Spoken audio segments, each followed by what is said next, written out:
Phur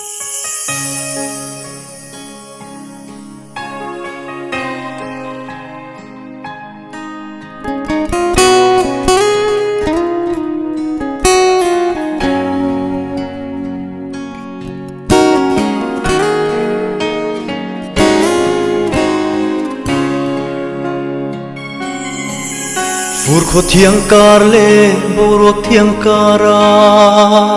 don singe ka thiam velo o ka thiam mol lo ilung dum tur hia kum sul ve pon nang ngai reng hi bang thei si lo lim ten kan lên lai ni zong te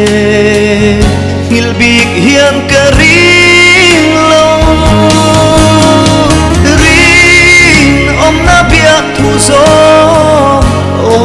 ka lan to che mo o i hai lo lung rum o i hai mon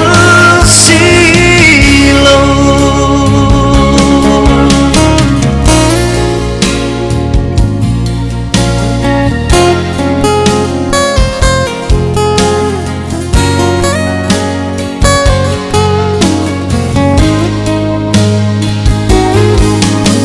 na vang nuara ka ton changin shil la hai nge i don lung ru kip ten min lan la lung lai ru ka lima rin om na bia tu zo o ka lan to che mo o i hai lo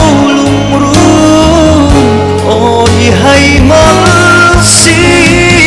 lo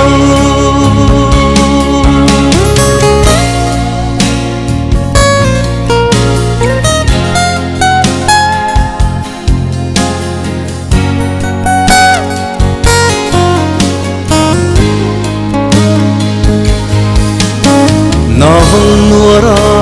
ka ton changin shil la hai nge